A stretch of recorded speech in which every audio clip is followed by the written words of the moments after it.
Hello everyone. Ego is the enemy book का ये fifth episode है। इसके राइटर है रियान हॉलिडे। ईगो को किस तरह से हम सबसाइड करें कि जब हम कोई काम करना शुरू करते हैं तो हमारी ईगो हमारे बीच में आ जाती है। तो आज का टॉपिक है the danger of early pride. Inflated ego इसको आप कह सकते हैं। किसी भी व्यक्ति का प्राइड जो उसको ये बिलीव करवाता है कि वो दूसरों से बेहतर है, और प्राइड लीड्स टू एरोगेंस। फिर विनम्रता उनसे बहुत दूर हो जाती है। इवन वो अपने लोगों से भी दूर हो जाते हैं जो उनके पास फ्रेंड्स थे या रिलेटिव्स थे। प्राइड हमारे माइंड को इतना ज़्यादा प्रभावित कर देता है कि यदि हम थोड़ा सा भी हमें सक्सेस मिलने वाली होती है तो हमें लगता है कि हम बहुत ही ग्रेट हैं, हम बहुत क्लेवर हैं, हम बहुत जीनियस हैं। प्राइड या ईगो वाले खुद को बहुत बड़ा अचीवर मानने लगते हैं। मैं तो जीत ही जाऊँगा, मैं सबसे आगे चल रहा हूँ या मैं सबसे अमीर बन जाऊँगा क्योंकि मैंने काफ़ी पैसा बना लिया है। We all indulge this sort of gratifying label making. लेकिन ध्यान रखिए, ये काफ़ी डेंजरस सिचुएशन है। Don't count your chickens before they hatch, don't cook the sauce before catching the fish, and punching above your weight is how you get injured. ये phrases इस बात को बताती हैं कि हम किस तरह से घमंड में पहले ही सोचने लग जाते हैं।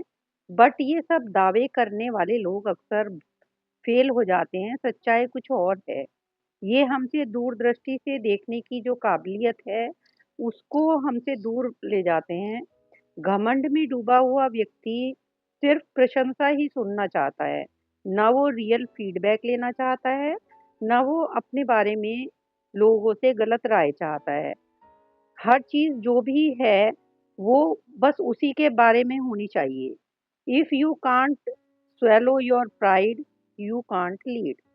यानी सबसे ऊंचे पहाड़ों पे जो एनिमल्स रहते हैं और वो पहाड़ों से भी ऊंचे होते हैं, और क्योंकि वो उन पहाड़ों के ऊपर खड़े हुए होते हैं, तो घमंड करने का कोई रीज़न ही नहीं है। हालाँकि हम उन लोगों से भी हमें बचना चाहिए जो हमें हमारी नेगेटिव साइड ही दिखाते रहते हैं, हमें डिस्करेज करते हैं, हमारी काबिलियत पर शक करते रहते हैं।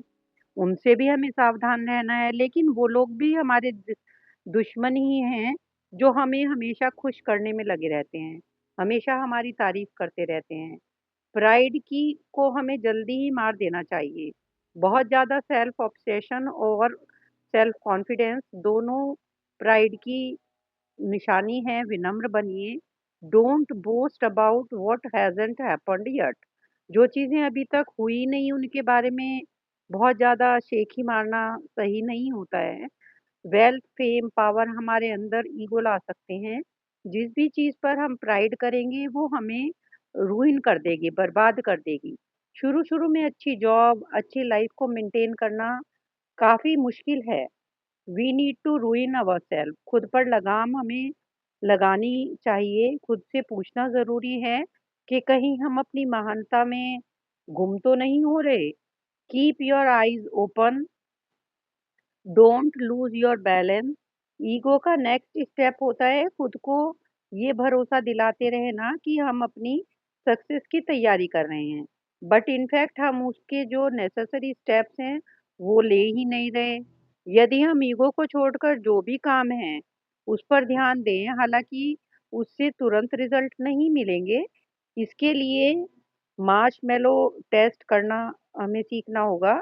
जो चीज़ आप पाना चाहते हैं वो थोड़ा वेट करना सीखना पड़ेगा। आप खुद को थोड़ा बहुत क्रेडिट दे सकते हैं, लेकिन सिर्फ दूसरों से वैलिडेशन और प्रशंसा पाने के लिए अपने काम को एक्सप्लेन करते रहने से कुछ भी नहीं होगा। Practicing, working and improving are the only way. Work is finding yourself alone at the track when the weather kept everyone else endorse.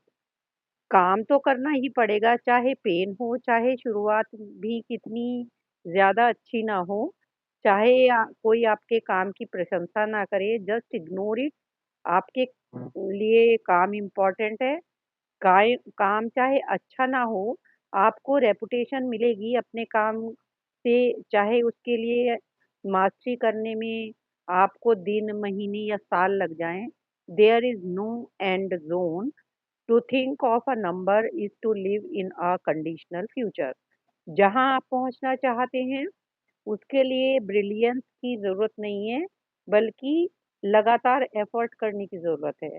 Humbleness, patience और काम में लगन, प्लानिंग, अटेंडिंग कॉन्फ्रेंस अटेंड करना, वर्कशॉप, लोगों को इम्प्रेस करना, जो लोग आपको लोगों की अटेंशन देगा, पर उससे आपका गोल अधूरा रहेगा। तो sit down alone and struggle with your work. Ego attention चाहती है, लेकिन आप खुद से झूठ बोलते हैं कि मैं ये कर रहा हूँ या वो कर रहा हूँ। बाजी कोई और मार लेगा, चाहे परिस्थितियाँ आपके फेवर में ना हो, पर काम का कोई दूसरा ऑल्टरनेटिव नहीं है। वेल्थ, रिकॉग्निशन, रेपुटेशन हम चाहते हैं। प्रॉब्लम ये है कि हम नहीं जानते कि विनम्रता हमें ये सब दे सकती है, लेकिन हम सोचते हैं कि यदि हम हम्बल बने रहे तो लोग हमें कुचल देंगे, हमें अपमानित कर देंगे, हम रेलेवेंट नहीं रहेंगे।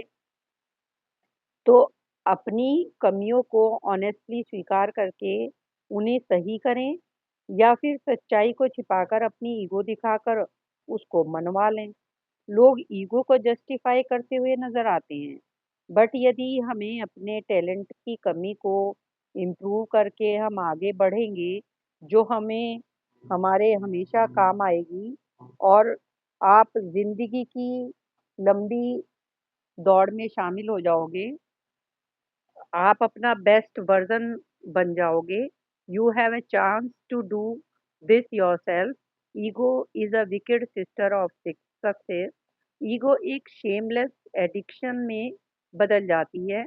शुरू-शुरू में किसी काम को करने का क्रेज़ीनेस, खतरा उठाने की योग्यता मालूम पड़ती है। डेल्यूज़न यानी भ्रम, कॉन्फिडेंस प्रतीत होता है, और इग्नोरेंस लगता है, करेज मालूम पड़ता है। यानी ये जो चीज़ें हैं, जो शुरू में हमें अच्छी दिखाई देती हैं, पर ये बहुत ही शॉर्ट साइटेड अप्रोच है।